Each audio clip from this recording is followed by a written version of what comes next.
Dos livros, da mesma forma que existem pessoas que escrevem a respeito da questão, você falou do Gideon Levy, você falou de outros israelenses, tem vários outros israelenses que discordam e que escrevem sobre as opiniões do Gideon Levy, do Shlomo Sand, do Ilan Pappé.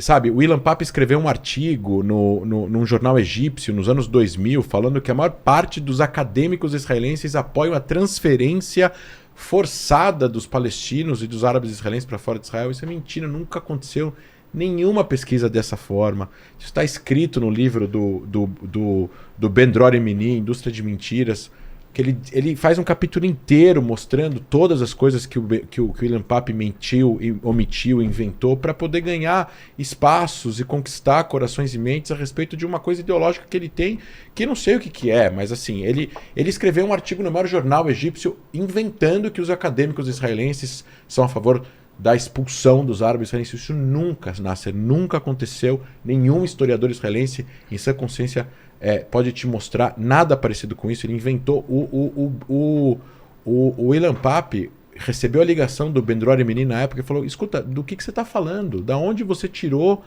esse dado dos acadêmicos israelenses que são a favor, dos acadêmicos da Universidade de Haifa, são a favor da expulsão, que 80% são a favor. Da onde você tirou isso? Cadê a pesquisa?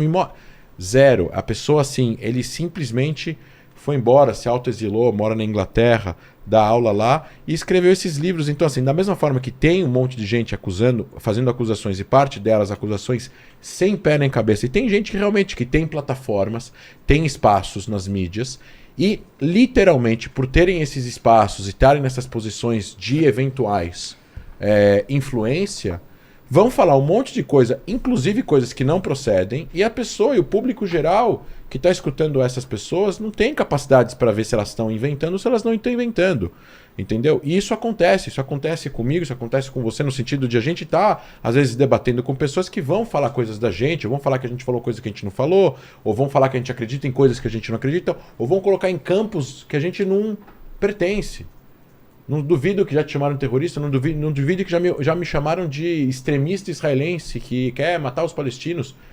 O partido PCO falou que eu sou a favor do genocídio dos palestinos. A gente está processando eles, que eu nunca falei uma coisa dessa. Jamais.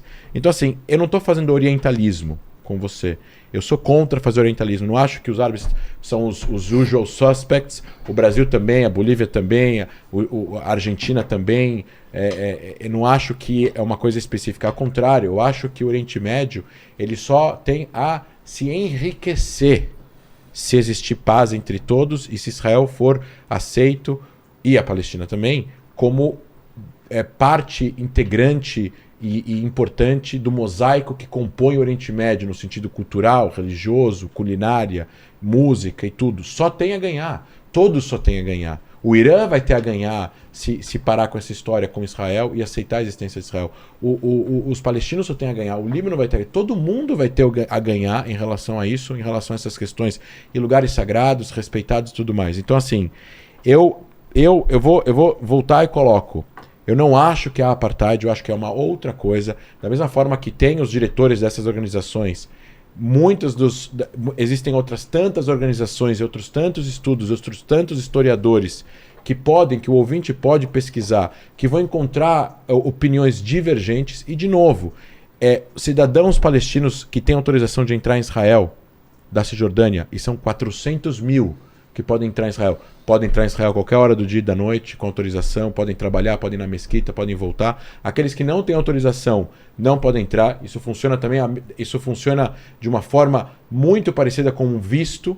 Se a pessoa vai ficar nos Estados Unidos, se tem alguma suspeita que a pessoa fique nos Estados Unidos, ela não recebe o visto. E não é uma questão étnica ou racial, é uma questão lá relacionada totalmente à segurança. Antigamente, antes de existir esse tipo de controle, não faz sentido ter apartheid. O apartheid teria sido muito mais fácil ser aplicado se Israel tivesse interesse de aplicar apartheid quando conquistou a Cisjordânia em 67. Por que não aplicou então o apartheid em 67? Estava tudo aberto, todo mundo podia cruzar a fronteira, ir para lá e para cá, ir para Gaza. Eu conheço israelenses que são mais velhos que iam para Gaza, iam para a praia, comiam hummus, voltavam. Palestinos que trabalhavam em Tel Aviv, muitos dos membros do Hamas mais velhos falam hebraico. porque eles frequentavam lugares onde os israelenses frequentavam e aprenderam hebraico.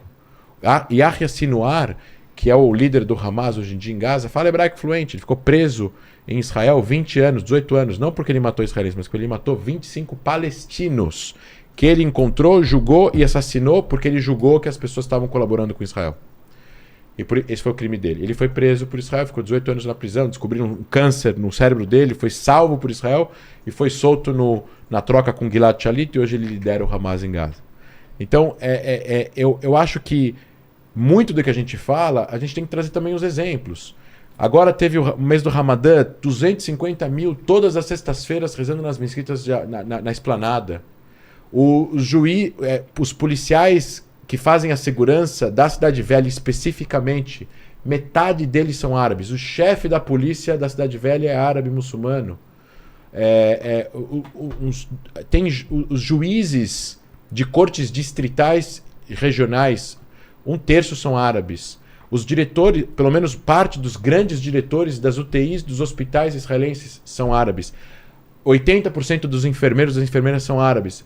Eu não consigo entender como se sustenta e como para de pé uma acusação de apartheid, onde apartheid claramente na África do Sul não existiria, não tem como existir com esses exemplos. Não tem como existir um juiz negro numa corte de brancos no apartheid da África do Sul. Não tem como existir 15 deputados negros num parlamento branco na África do Sul. Não tem como existir alunos pretos negros numa universidade de brancos em Joanesburgo, na África do Sul. Isso é apartheid. Isso não existe.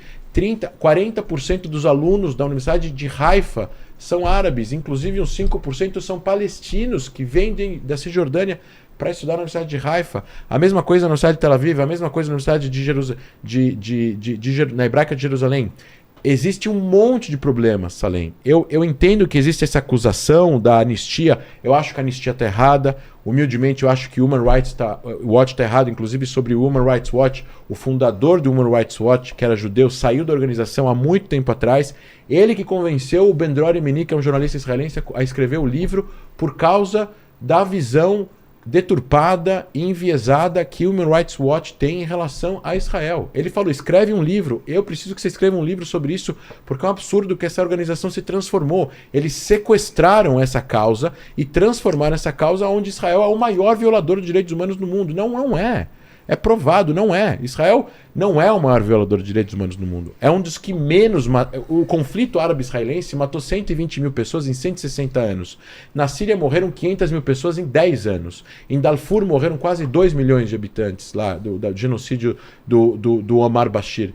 Tem tantos exemplos. A Índia e Paquistão teve 17 milhões de refugiados, 3 milhões e meio de mortos quando criou o Paquistão. Os exemplos não saem, brotam. Alemanha, milhões de refugiados. Sudão, milhões de refugiados. Somália, milhões de refugiados. Iêmen, 400 mil mortos. A gente está falando de um dos conflitos menos mortíferos da metade do século XX para cá. Dos menos mortíferos. E eu acho que se existisse um real interesse de Israel a praticar apartheid, matar civis, os exemplos iam cair por terra, iam cair pelas prateleiras, impressionantemente. Ia sair exemplos, ainda mais com a mídia livre que Israel tem. Israel tem uma mídia livre que critica, que bate no governo todos os dias. Ia sair um monte de coisas na mídia israelense, não só no Haaretz. Em todas as mídias israelenses. Então, assim, só para terminar o último ponto. Fazer uma sugestão só para terminar o último ponto. Gaza tem fronteira com o Egito. E a gente não mencionou o Egito aqui, a responsabilidade que o Egito tem da fronteira com Gaza.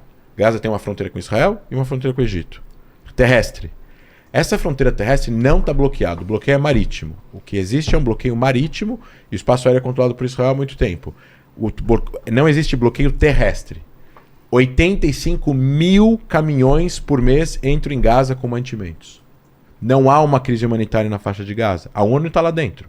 Não falta comida e não falta remédio. Existem coisas que faltam e quando eventualmente um menino precisa fazer uma operação em Israel, esse menino é transferido para o hospital em Israel e faz a operação em Israel. A gente sabe disso. Inclusive o neto ou a neta do líder do Hamas fez uma operação em Israel. Então, assim, eu acho que existe um problema. Israel tem responsabilidades para resolver esse problema. Precisa chegar-se num acordo, precisa melhorar a vida dos palestinos, precisa limitar o uso da força, precisa tentar ao máximo diminuir a sensação de humilhação que os palestinos sentem. Tem uma série de questões, a gente podia enumerar aqui cada uma dessas coisas. Salim, se eu pudesse, eu educaria todos os soldados israelenses a se comportar de forma educada com os palestinos em checkpoints ou em qualquer outro lugar, no aeroporto, quando tem esses cheques no aeroporto, etc. e tal. Mas isso não transforma Israel no maior violador de direitos do mundo e nem estado de apartheid. Isso são fatos. E da mesma forma que existem organizações que falam que sim, tem outros juristas e organizações tão sérias quanto que falam que não. E eu deixo aqui o convite para os telespectadores pesquisarem, literalmente pesquisarem e lerem a respeito disso. Então,